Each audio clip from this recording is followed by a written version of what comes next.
And, you know, that Taylor Swift's boyfriend's going to be out there running routes, and he's the guy that gets you.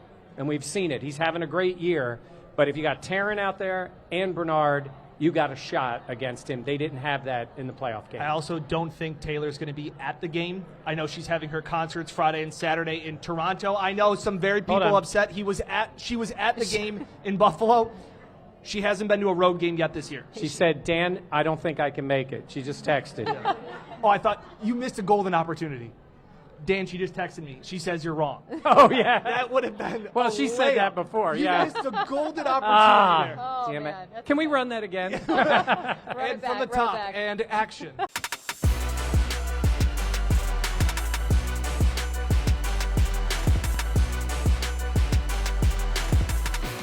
This is the Buffalo Plus Podcast, brought to you by Connors and Ferris. Hello, and welcome to the Buffalo Plus Podcast. We look different, we sound different. I'm Jenna Cottrell, Mike Catalana, Dan Fates. Please be sure to like, comment, subscribe, and share. You know the drill. But we're here at Wayland Brewing Company in Orchard Park, New York. We met some amazing fans. You heard them clapping earlier. Awesome to see out as we are here. Buffalo Plus, Mike, on the road. Yeah, this is always fun. We love doing the podcast. We love being in our studio. But this is kind of cool to see everybody. Live studio audience. Yeah. Doesn't get much better than this is the peak. All right, so obviously we're going to talk Bills Chiefs, the matchups involved with that, the injuries with Buffalo, what they're dealing with this week, an unsung hero of the offense, and we're also going to do credit to me as well. Dan got two. I was going to say, Dan has multiple credits. Multiple credits to him. Dan's always trying to give himself a pat on the back. And only one's really about me. That's surprising. That's growth. All right, so we're going to get into it. We were in Orchard Park today, not only to be here, but also at practice earlier on, and we got to talk with the team. Bills Chiefs, though, Mike. When we talk about this matchup, what goes through your head? I just think it's another game. That's what Josh told me today. Yeah. I mean, Josh is like 1 of 17. We just approach it the same. Doesn't matter who we're playing. It's the biggest game because it's the next game. Yes. Blah, blah, blah, You blah, guys blah. the media. Yeah, just we overblows overdo this it. We're the game. Because ones. none of these people are excited about the Right, game. No exactly. Bills fans excited about the game on Sunday. Yeah, no. No, look, I love this matchup. It is way closer than I think the narrative is. It's because, let's be honest, the Chiefs have gotten the ones that really, really count. But Bills fans have seen them compete, beat them 3 times, should have beaten them 1.5 times of the 3 in the playoffs, maybe twice, right? That's Last fair. year was tight.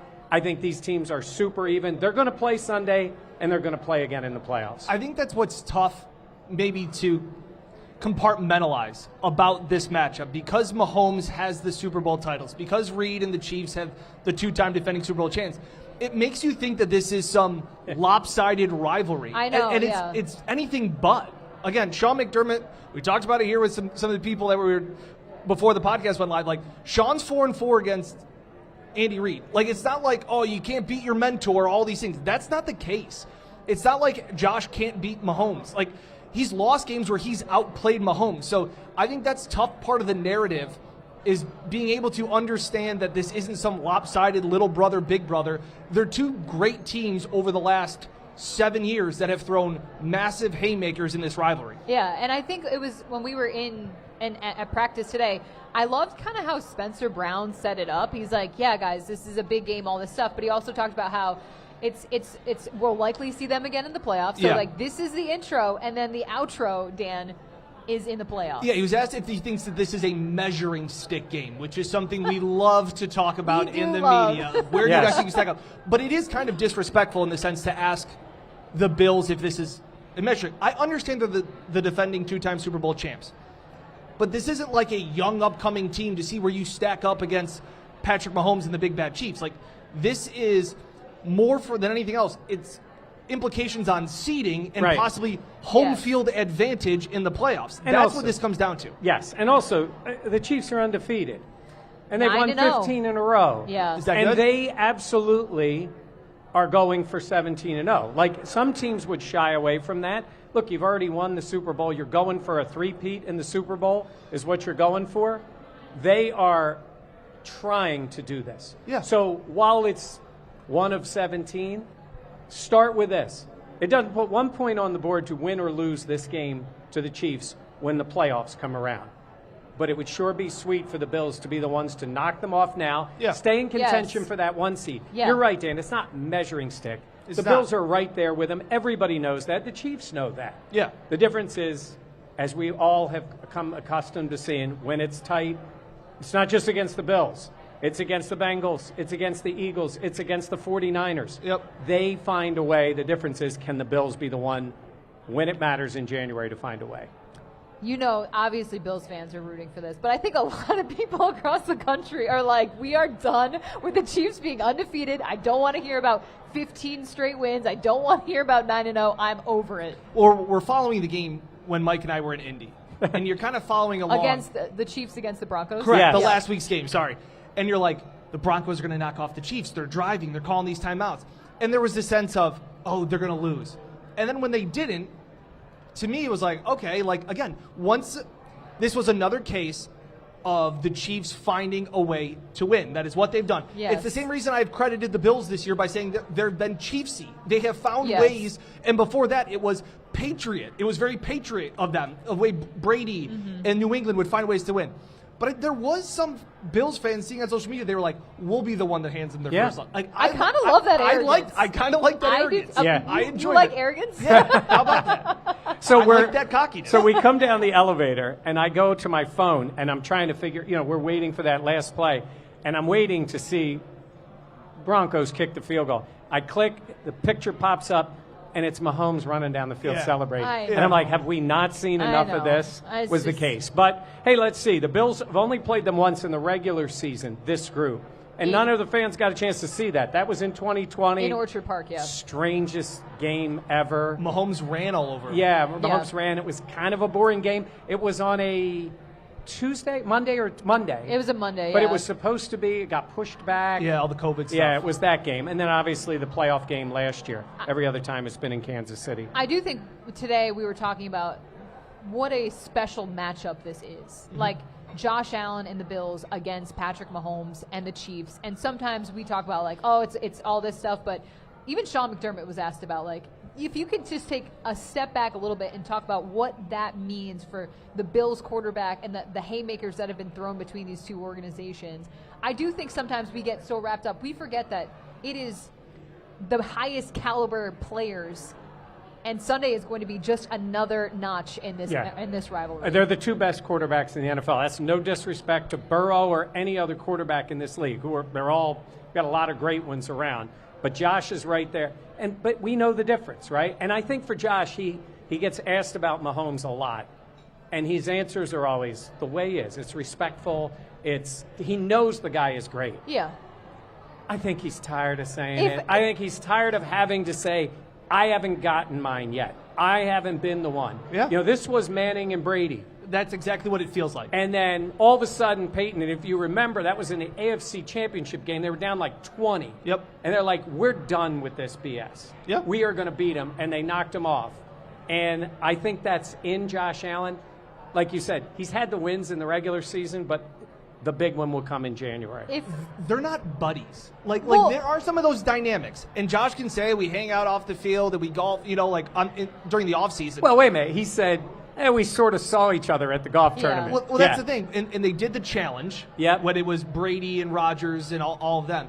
But it has that, like, they may become best friends after they're all done. Like, then it might be Brady and Manning being able to roast one another. But right now, it's the dynamic where the big games have all been won by one side. Josh has to change that. None of that's going to change this week. Win or lose, I'm not going to think, depending on how the game goes, I'm not really going to sway my opinion massively one way or another. I think that's fair. Do you? No, I completely agree. Unless the Bills were to like dominate them Yes. on Sunday, I might be like, oh, okay, maybe the Bills, this year it just is coming together differently. That being said, I agree. If I was Josh, I would answer all the questions exactly how he has, but I would be like, I'm so tired of it. As a competitor, it's like, yeah, this guy has beat me when it's mattered most. He's a great guy. I'm over it. I want to be the one walking away being like, bye-bye. There's no doubt this starts with Josh Allen and Patrick Mahomes. Yeah. But it's not like it's not on other people. And it's a lot on Sean McDermott. Yeah. Sean McDermott has a tremendous record. He has an even record in total games against Andy Reid in the way they've played. But Andy's got the hardware, just like, obviously, Mahomes does over Josh. And Allen has played, maybe in the AFC Championship game, that first one he wasn't great, and in the game in 2020 here, he wasn't great. I mean, you can't play any better than Josh Allen did in, sorry to bring it up, 13 seconds. You cannot play any better than he did in that game. Yeah, but wins and losses are a quarterback stat. Yes. Like, you don't understand the concept. But this falls somewhat, obviously, on Sean McDermott. And it's for him to figure out a way. Andy Reid has built up this resume now with his team where he's already won. It makes life easier for that team. Yes. The pressure is off. I guess you could manufacture the pressure now and say, oh, my God, the pressure's on to win a third straight Super Bowl. It makes it hard to play a team like that because they don't have they kind of are playing a little bit with house money here. Yeah. They're made men. They are made men. Yes. That's fair. Is there another matchup that you think, okay, so we talked Josh Allen and Patrick Mahomes, Andy Reid, Sean McDermott. Is there anybody else? I mean, obviously Travis Kelce is the guy that comes to mind and just what he has done against the Bills defense. For me, it's on the other side. It's stopping Chris Jones. Yeah. And I think the interior offensive line has played really well this year. I think they had a big test against DeForest Buckner. The Colts D-line wasn't poor by any standards. They played well, weren't able to run the ball as effectively, I think, as the Bills wanted to. But that's a guy. Here's a guy that can wreck games. And he has done it before, and that's the guy that I'm just making sure he can't beat you. Yeah.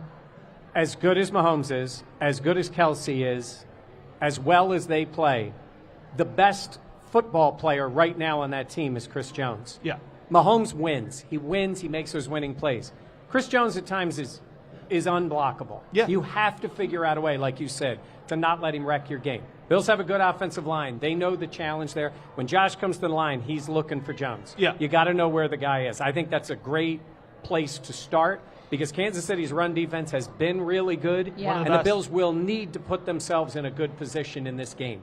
Got to get yards early in order to make it better on third down when you get to third down. Yeah, getting ahead of the sticks, what that means for your offense, what that does for your confidence too, because we've seen Josh Allen and this Bills team make phenomenal plays, make the Josh Allen type drunk carny, what is it, quoting Chris Long, but I think to have the control of this game and to have the offense on the field to keep Patrick Mahomes off the field, it starts with controlling what this Bills team can do. And you're right, like this Chiefs defense is legit, and they have been the reason why the Chiefs have been in so many games and been able to close out games as well.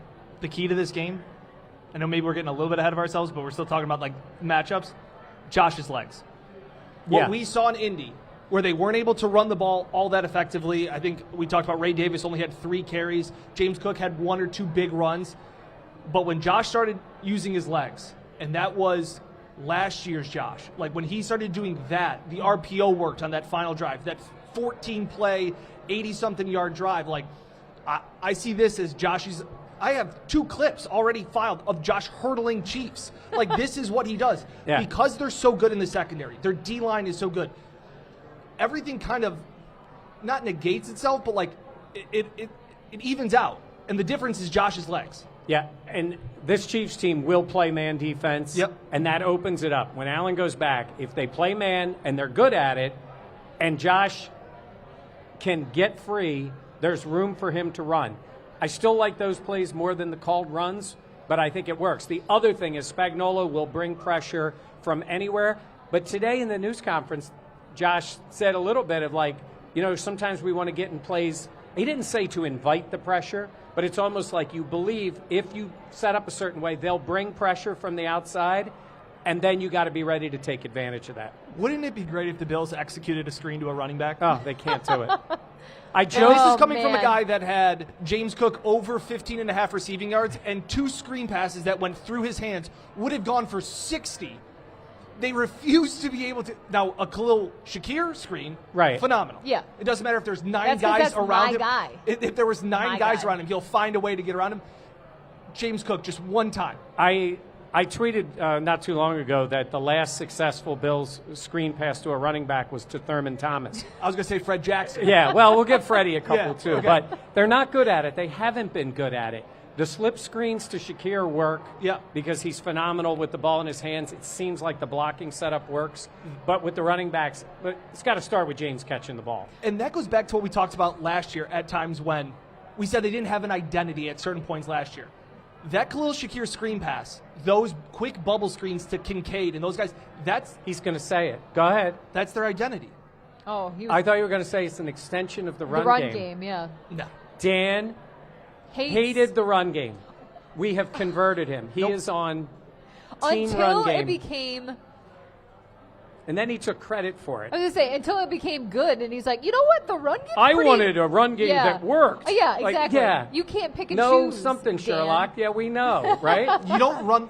It's effectiveness. They can Exactly. run the ball this So year. you're saying an effective offense is better?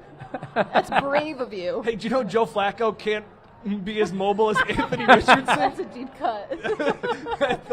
If you know, you know. Yeah.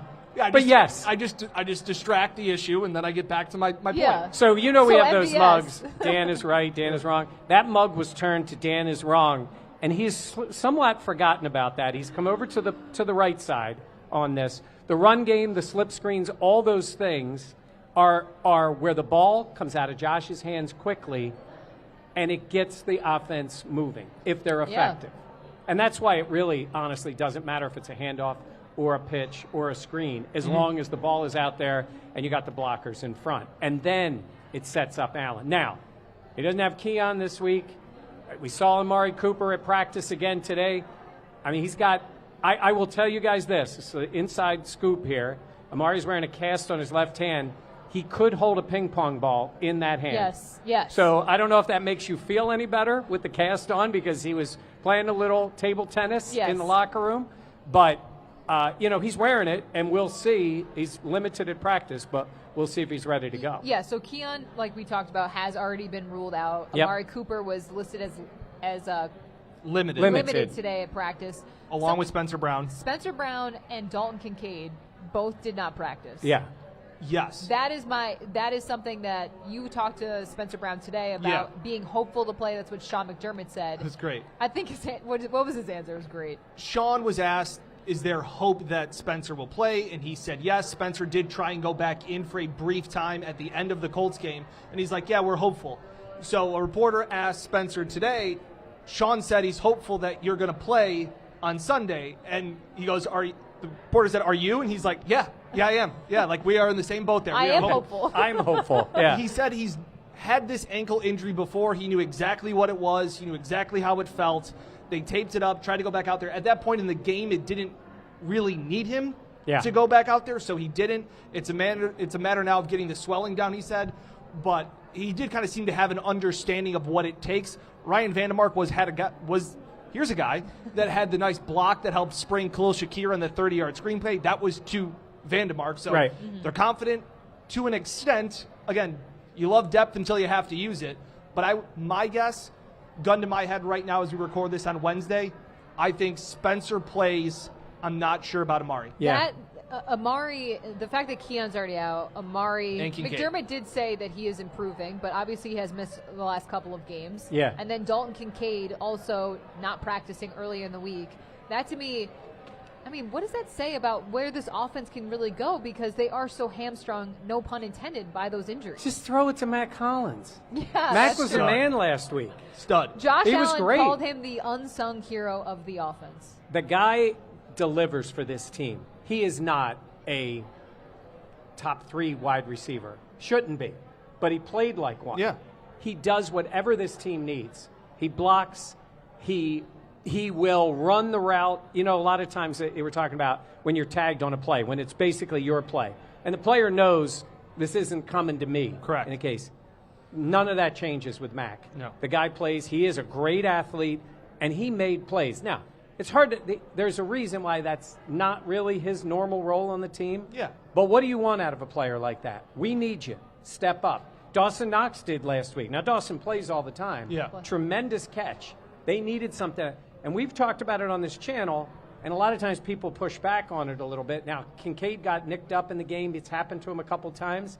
But when he's out there, they need a little more out of Kincaid. Yes. As good as he has been, they need him to take a step up again if he's healthy. You guys did the You Ask, We Answer on Tuesday, and it was about Kincaid. Going back to last week when we did this podcast, I said he was the most disappointing player this season. It's not because I'm saying that he stinks or that he's not good. It's just a matter of the expectations that myself, a lot of Bills fans had, was that Dalton Kincaid was going to be the number one option in this passing offense. It's fine that you lost Diggs. We don't need him. It's fine that Gabe walked. That's fine because Kincaid is going to elevate. Right now, Dalton Kincaid is on the exact same trajectory to have the exact same numbers as his rookie year. That's not good enough. Hasn't been as impactful as I think I thought. I spent this afternoon when you guys were doing the work just commenting on replies. So if you want to comment, that we did all the work. Yes, we did all the work, and Dan was just. And I was just in the comment section. Yeah, you guys don't think we see the comments? We see them all, and I'm just sitting there. He's 5th amongst NFL tight ends. He is 5th in targets. He's 10th in catches. He's 14th in receiving yards. That's average. That's fine. But when you have guys out like Keon and Amari, and you've been looking for a number one guy, Mack's one of the guys that stepped up. I think they've given him every opportunity to take that step forward. And I think that's the most frustrating part. Is you're right, his numbers are fine. They are on track to be exactly what they were last season. But in that second year, a first-round pick, you want to see him progress. And this was the opportunity I think we were all expecting for him to move forward. Go ahead. I can't even finish a thought without them. If we had the jar here, that's everyone here can tell where I'm like fighting for my life trying to get it. Usually it's Jenna interrupting Dan and I from our outstanding points that we're going to make. For all that I just said about Kincaid, I'm not sitting there saying he's a bust or that he's not going to be anything. Progress and development isn't always linear. You don't just, and that's why how many times I talk about the offseason? It's not easy for a tight end to just all of a sudden have 1,000 yards. Yeah. It doesn't happen that often. So can there be more growth? Yeah, I hope he does continue to expand and become more of a versatile piece. But right now, he's just an average wide receiver or average tight end. Go ahead. I want to say something. Oh, I thought you were going to not talk. No. I wouldn't do that in front of all these nice people. Wait. Dan said, we will look for more out of Kincaid. Fans look for more out of Kincaid. So does Brandon Beane. So does Sean McDermott. So does Joe Brady. You said they put him in this spot. They drafted him at the time saying he's going to elevate to this guy. We did not take a wide receiver then. When they drafted Keon, they didn't say he's a number one guy. Correct. They said this guy can play. He's going to help us a lot. And they'll miss Keon on the field Sunday. Yeah, Guy's been making plays for them. They did. They did. But they expect us. Now, that doesn't mean Kincaid can't get there. And look, when he's nicked up, he's nicked up. I mean, that's tough because he's not playing. He did try to come back. They put the brace on him. We'll see if he's able to go. But if not, somebody else has to do it. I think it's also worth noting that today's practice was a walkthrough. So, it's not a real practice. So they're guessing on the evaluations, the injury designations for a Wednesday practice that's a walkthrough. You're just guessing what they could have done if they had a real practice. So tomorrow's injury report on Thursday will be the big one to keep an eye out for. A little bit more telling. But it is true that where this team is at in the injuries, especially heading into this week, now they have the bye after, which is very nice, and that will be clutch. But at the same point, going in, you know that this team is going to look a little bit different with the offense considering all the injuries that they have been having. Yeah. Talking defense, though, there was a comment online, Von Miller. Yeah. Do you expect him to make an impact in this game? Because I know so many fans have been frustrated with the lack of production, the lack of time on the field, and what they've seen from a guy that is a future Hall of Famer. Yeah, I've been in that boat. And I thought in Indianapolis, he was a difference maker, especially in that second half stopping the run. It was a lot of gritty stuff that we don't normally see Von. He's pretty much been a third down mercenary. But he came in earlier in downs when they were running, and he didn't necessarily get the tackle, but he blew up a lane so that Greg Rousseau would get a tackle. So you're right. But what we just talked about Kincaid, yes, Dan is right.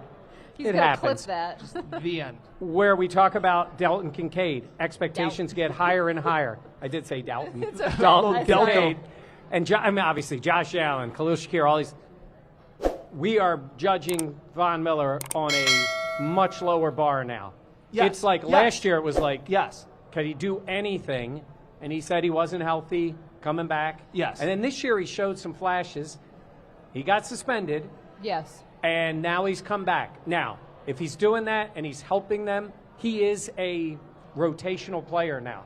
He is not, Yeah, he is. I almost say it's a bonus what they give him because they're not getting expensive bonus. Hey, it's a real pricey bonus. You are right. I will take an expensive Money-wise, the expectation should be high. Does anybody think he's that guy? And you go back to that game in Kansas City where he chased Patrick Mahomes around the whole field and sacked him. Huge, impactful plays. That's what they signed him for. Unfortunately, he got hurt. Yeah. Unfortunately for him, he got himself suspended. These are things that took him off the field, but the bar is a lot lower for him. You expect it more, honestly, certainly out of Rousseau. A.J. Epinesa. Heck, Austin Johnson's got 2 interceptions. Like, guys have stepped up to make plays. Von hasn't. He's got a couple sacks. He's done a little bit, but this would be a nice time to say, go chase down Mahomes a couple of times.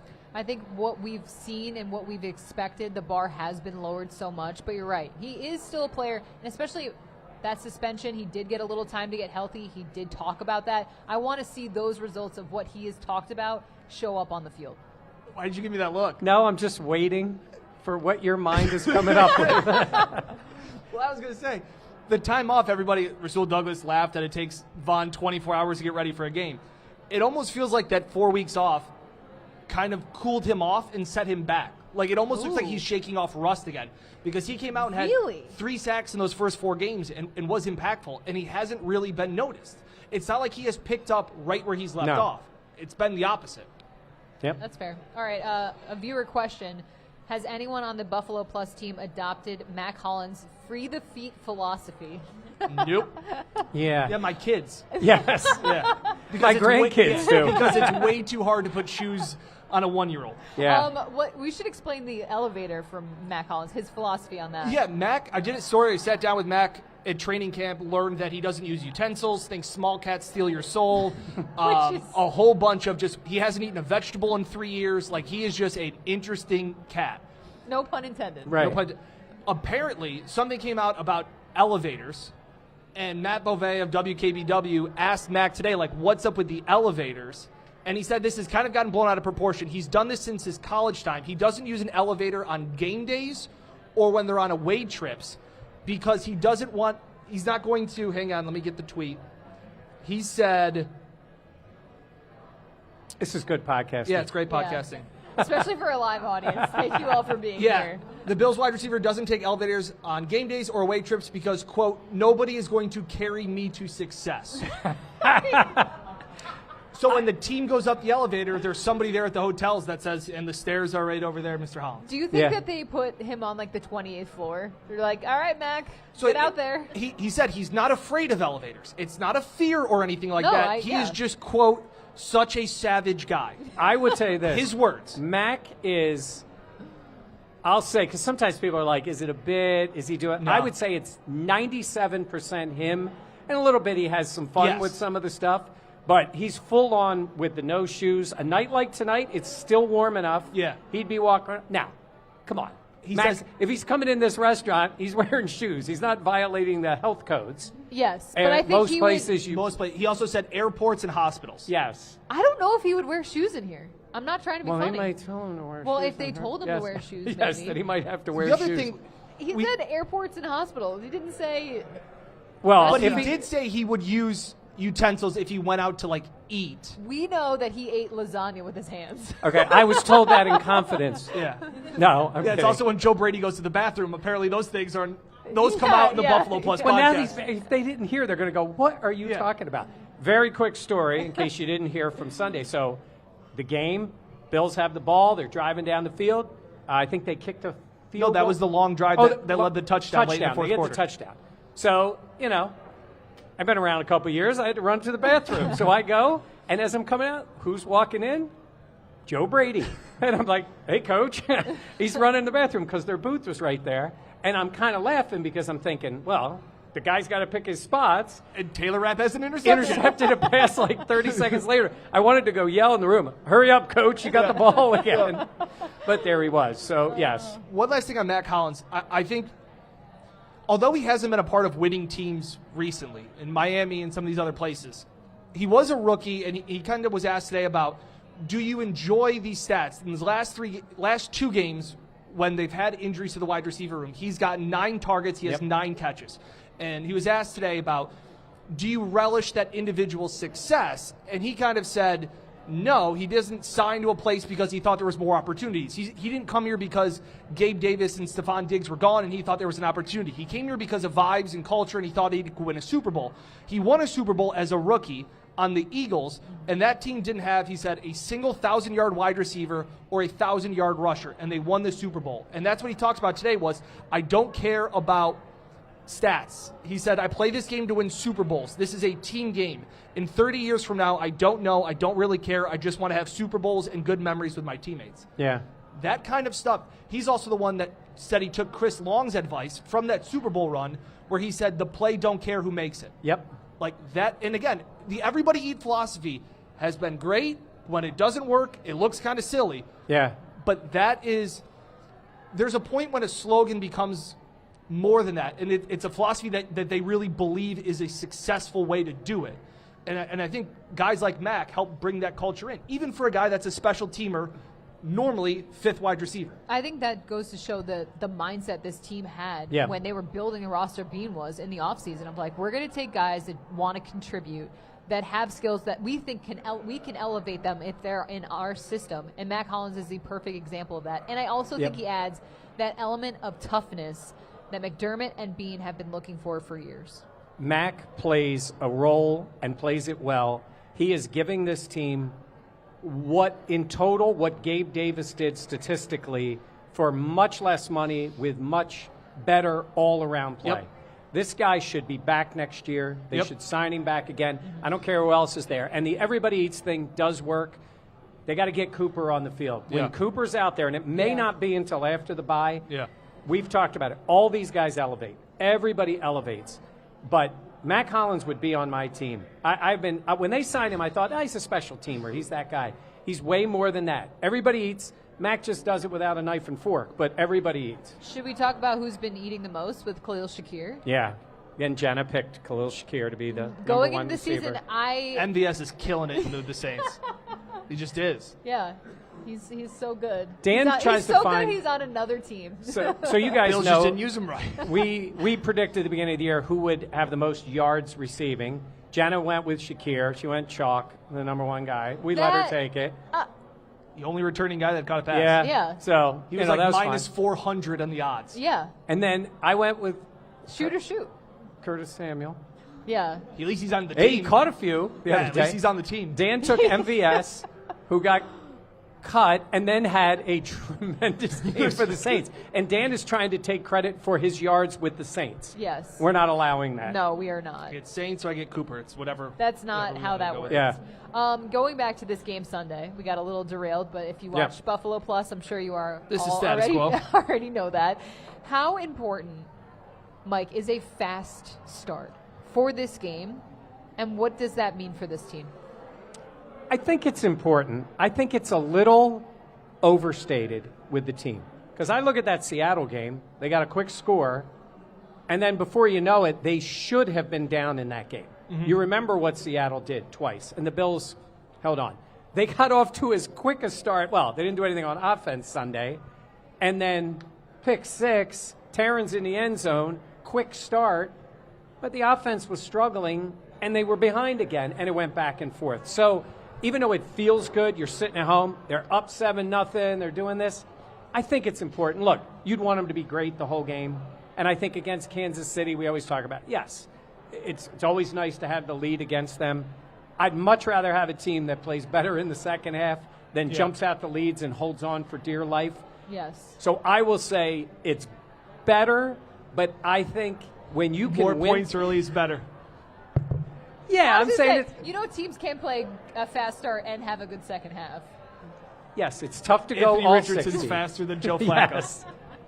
It's great if you can do it for all 60. It's great. Yeah, but this team gets better. They get coached up. Yeah. They make adjustments. They don't panic. All those things. They got a kicker who now makes kicks. All That those helps. things help you. And so Yes. I think it's important. Hey, look, you can't play Kansas City and do what you did against Baltimore and Houston. I'm not saying you want to be down 20-0 or 20-3. Yeah. That puts yourself against a good team in a bad spot. No, I'm saying is there's a difference between being down 7 or 10. You get the ball, you get some points. I'm talking about getting down 3 scores like they did. That's tough against a good team. 2 losses. I'm not sure how much it matters in this game. Obviously, it's better to have points early, all those things. They've come back now in four games this season already. 5 games have been down by double digits. If they go up 10-0 early, far from over. I think this is going to be another one of those games where whoever has the ball last is going to win. And unless Taron Johnson or somebody steps up and makes an interception, like the Bills have gotten stops. I know everybody will tell me that Sean McDermott doesn't get stops against Patrick Mahomes. He has done it. I think that's what this game comes down to. No matter who starts fast, I think this game is going to tighten up at some point. Mm-hmm. These two teams are too good. They're too well coached. It's going to have a playoff atmosphere feel. I think it's going to come down to who has the ball last. We're going to go to credit to me in a little bit, but I'm going to ask you this, guys, on the spot. Is there a guy that you think is the MVP for the Bills in this game? You could say Josh if you want to, but is there a player that you think this guy? We're going to say the same guy. Oh, so I get to say it first because Dan's going to say on 3. 1, 2, 3. Terrell Bernard. Look at that. God, these guys. Hey, credit to us. Nailed it. Yeah, he didn't get to play in the playoff game, and we've said it plenty of times. He plays in that playoff game last year. They beat the Chiefs. They win. They beat the Chiefs. You ever hear when sometimes somebody will say, oh, these guys are pros, and sometimes they take their time, they don't want to play, that kind of thing. Terrell Bernard, Sean talked about it today. Emotional. Basically in tears. Yeah, Bean when said he was crying. Knew he could not play in that game. He is so important to them. And look, you had guys coming off the street having to play linebacker with injuries in that game. Bernard is an exceptional player.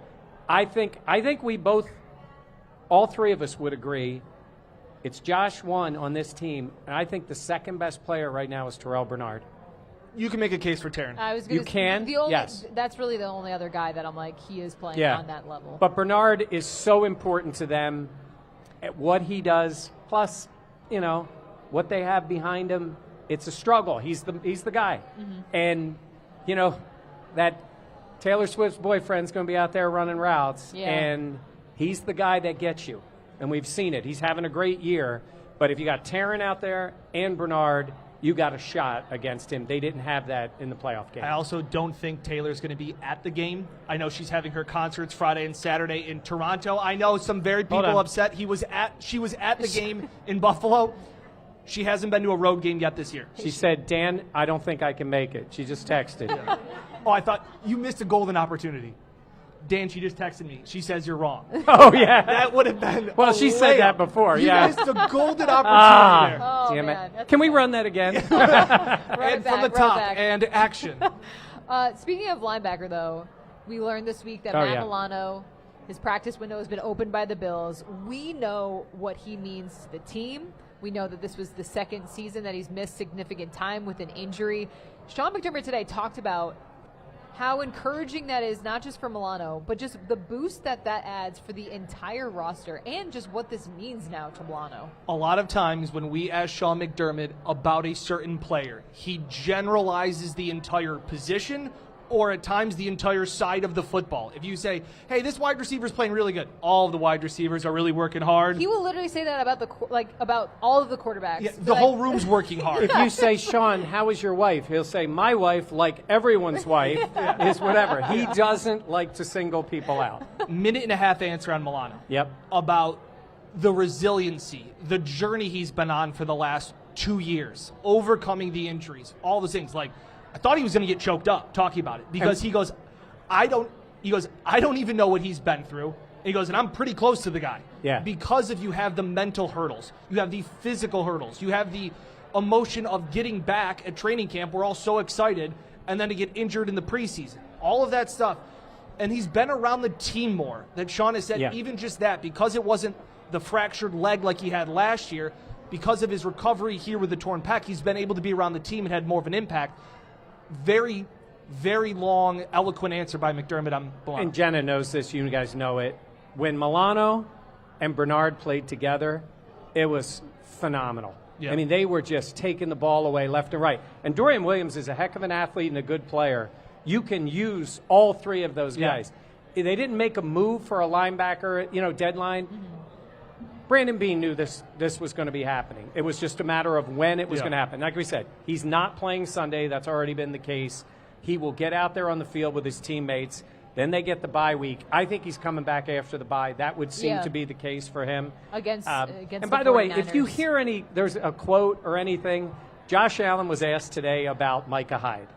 Yes. And at the very end, Did he really? said... Yeah. Was it Beauvais? No. Okay. I think it was Matt Perino who asked him, and he asked a question, and Josh was like, our guys are great. He's like, I'm not sure what you want me to say. I've kept in touch with him. At the end, he said, and listen, if Micah decided he wanted to come back, he'd be welcome back with open arms. You'll probably see some headline somewhere like Josh came out and said... It's on ESPN actually right now. It's Micah's coming back. Yeah. Like, it's unbelievable. Josh said he'll welcome back Micah welcome Hyde. him Hey, back. could it happen? Nothing would surprise me if he's playing anywhere. That would if he surprise decides, you. A little bit. That would surprise me. Because it's late here. So if you're going to come back, Micah, come on, get Yeah. moving. But you just might hear that. But Milano will be back, and I think it's going to be right after the bye. All right. You want to do credit to me? You want to kick things off? Yeah. So this is the segment we've started doing, just talking about our personal lives. We have traveled quite a bit, and Sean pointed it out. Today, we talked at the about press it conference. that it was week 8 when we were going on our 5th road trip, and Mike's like, that's halfway through the season. They're halfway through the road games. It's felt like I a don't lot. talk like that. That's how you talk. That is actually... Well, it's halfway through the season. Yeah, that's what it is. And we went there, and Sean said today, like, we've been on the road a lot. It'll be nice to be home. Actually, at that moment, I looked back at you and you were like, yep. Yeah, and McDermott looked at me like, what's that idiot doing back there in the press conference? He does that a lot. Yeah. Okay, credit to pilots. I don't understand, one, how planes There's fly. a lot you don't understand. 100%. We've talked about cranes. We've talked about that. Planes. And the fact that, I don't know whether it's since I've had kids, I don't like turbulence. I don't do well with it. Nobody likes turbulence. I don't do well with it at all. But the fact that the pilot, like, I'm jumping, and they're just calm, cool, and collected. When we were landing That's what you want, though. Right, so that's why I'm giving them credit. That's the whole point of this segment. Okay. Just mind-blowing, where it's like, you wanted to give credit to the engineers that have built planes. Yeah, they There's do a lot of pretty good buttons. Mike goes, there's a lot of buttons in there. And I go, I can't. do the voice again. Do the voice again. But I said, they all have to know the buttons. Yeah. I don't know, it's just wild to me. Yes. We fly a lot.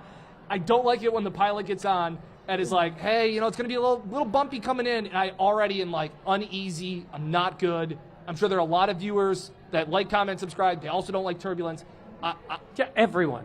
Yeah, not a big fan of turbulence. By the way, when we're ready to get on the plane, the pilot to get on the plane looked like an actor playing the part of a pilot. Yeah. He looked more like a pilot than any pilot I've ever seen. Mike He goes, did a nice job. he could be just pretending. He could have. It was unbelievable. And the one flight we had, it was last year. All of a sudden, normally they'll come on and be like, hey, put your seatbelts on. We got a little bit of turbulence coming. I like a little bit of the heads up, right? We're flying last year. This plane was bouncing like I've never been on a plane before. Very uneasy. But in my head, the guy never got on the intercom. So I was like, oh, he, is just doing his job. Like, he didn't have time to say anything. We get out of it, and he goes, whew, that snuck up on me there. Sorry about that, guys. Snuck up on you? You're the pilot. I don't want you to be snuck up on. So credit to all pilots except that guy. That guy. Yeah. It's like, holy cow. All right. You do often say, how do planes fly? It's just a tin can in the breeze. We're in an aluminum tube in the air. Okay. I don't understand it. All right, credit to me. I think as I get older, I'm supposed to get crankier, and I have my moments of getting cranky. Where are you But on a going? plane, I have pretty good plane etiquette. I look around. I don't stand up too soon, running down the... And I try to avoid what the guy did next to me. So credit to me for trying to be calm. I sit on the aisle. The guy's in the middle. His wife is sitting at the window. Dude is doing the spread out thing. Left arm, like basically in my chest. And I'm like, well, at some point, he's going to give me a little room. He's I'm asserting halfway dominance. out. I'm almost got the flight attendant running into me. And the guy falls asleep. I've never seen a person sleep more soundly in my life. I was giving him like this. At one point, I'm like almost like shoving the dude. I'm like, lean over on your wife during the flight. Not a thing. Sat there. I think I have avoided that voice that you give me and also avoided being too cranky. I finally just said, take a breath, put my headphones on like I like to do, and don't do anything. Put your arm around him and cuddle him. Usually my favorite, though, is when we're on a plane together and you have your headphones on and you're trying to be quiet, but you have your headphones on so you don't know how loud you're being. I'm you're loud. Like, what are you doing? Like, oh, my God, Mike, if people are sleeping, you're screaming. Yeah. Well, I have a lot to say. Yeah, you usually do. Okay. There's that. All right, my credit to me is actually credit to my sister. She's here tonight. Wow. Where's Alyssa? She's literally right there. Oh, there she is. Oh, I didn't see her come up to the bar. I was looking. She's right there. She drove 5 hours to be here. Look at that. She comments and subscribes. She Yes. comments and subscribes and shares. Yes. So And she I love tells you. us all kinds of dirt on Yeah, Jenna honestly, and you guys Yes. get along a little too well Yes. with her. But no, I really appreciate it. And then also to everyone who came out here tonight, I can't tell you how much it means. It is so cool to see, and it truly has been something that, like, growing this channel has been such an amazing experience, and getting to meet so many people that enjoyed the work that we do is just, it's so cool, and it doesn't go unnoticed or underappreciated, so thank you. When Mike and I started this idea for this channel, we never thought it would grow. We never, I mean, it's crazy that people show up to listen to me say anything. But credit to us. But credit Credit to us, 'cause we have to hear you even when it's not Yeah. recording. But again, I know we talked about it in the podcast, but tons of fans in Indy.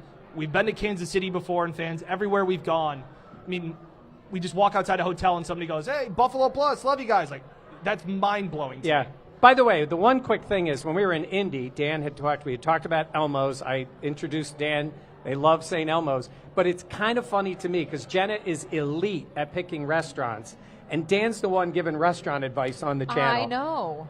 We should have gotten a cover for Yeah. how many tables How many we people we into brought Elmo. into St. Elmo's? Yeah. Well, Josh Allen was there, so That's when you know it's a good spot. that's right. Josh watched the video. He liked, commented, Subscribe, subscribed. and that's what he And did. then we were at the airport in Philly, and this guy came up to us. He was in, I think his name was Bob. He was a veteran, active duty. He was flying back to Leavenworth, Kansas City. He was from Syracuse. It was really nice to meet up with him. And he talked for like 5 minutes. It was another one of those moments where you're like, holy cow, like we're just in a Philadelphia airport seeing a Bills fan from upstate New York. And then my ego got a little big. Oh, yeah, tell this story. We're sitting there eating breakfast, and another guy, Bob had just left, and another guy had come up to our table. And he kind of does that like, and I think, yes, Buffalo Plus. and he goes, do you guys order here, or do you go up to the, there? And I was like, yeah. you can order here, somebody will come around. And I looked at Mike and started laughing. He said, wow. I was like, starting to feel myself a little bit. Just thought everybody walked up to us and just was So like, it's like Buffalo Buffalo Plus. Yeah. That was Do you order here is amazing. it was like, yes, like we'll Yes. take pictures. Oh, order that sounds here. good. Yeah. All right, as we wrap things up, do we want to do our picks? Yeah, I can pick. Okay. Michael? Well, you're last in the standings. Yeah, they love saying last. I am one game behind you two. I'm You going act to like the Dan Fates school of saying if you're not Yeah. first, you're last. Yeah. So I like the Bills in this one. I like the way they're playing. I like the atmosphere. I like the fact that the Chiefs are undefeated. I think it helps the Bills in this one. It's going to be a close game. It is going to be all those things. I think this time it's the Bills late, and wouldn't it be something if it's a Tyler Bass field goal to win little it? redemption. In my head is sticking 24-23. Bills hold on and win it late. So that would not be a cover, right, Dan? No, wouldn't be a cover. the Bills are 2.5-point favorites. 2.5-point favorites. 79% of the bets, 80% of the money is all on the Chiefs right now. Obviously early in the week, but everybody is. It's Patrick Mahomes as an underdog. We all know those numbers. Yeah. All right. In my head, I was thinking more 23-21. Another very close game, lower scoring. I think this is going to be kind of, not as to say a slog, but I think you're going to see a lot from both defenses. I think Terrell Bernard being back out there, obviously he wasn't there in the playoffs, is massive. We talked about that. And I think the Bills find a way to win, and that's what it's going to come down to on Sunday. I'm going Bills.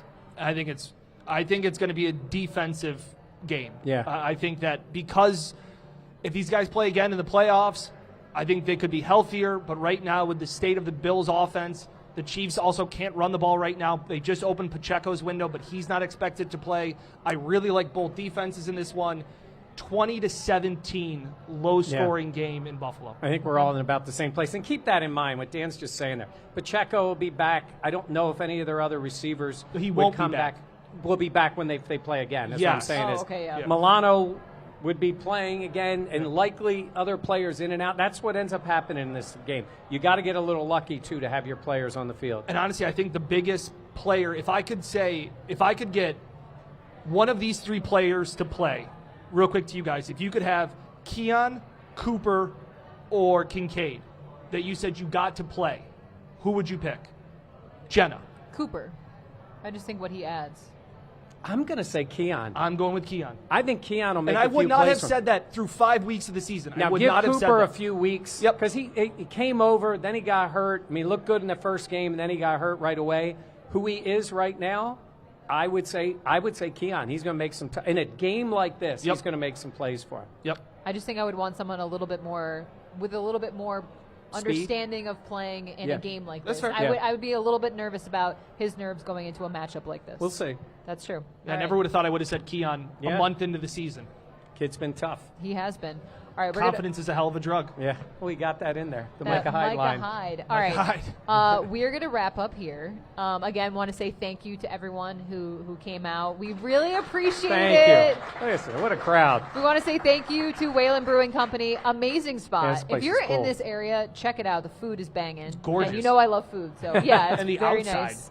I know. We're going to do another one here during the summer. Just Yeah. say. I know. And- There's a bocce little Yeah. court. That's And awesome. Bills players like this place. Yeah. So Yeah. This is they have a lot of parties here. Yeah. So for Mike Catalana and Dan Fates, I am Jenna Cottrell. Please be sure to like, comment, subscribe, and share. We really appreciate all the love and support tonight. Thank you so much for watching here. We'll catch you next time on the Buffalo Plus channel presented by Connors and Ferris. Thank you.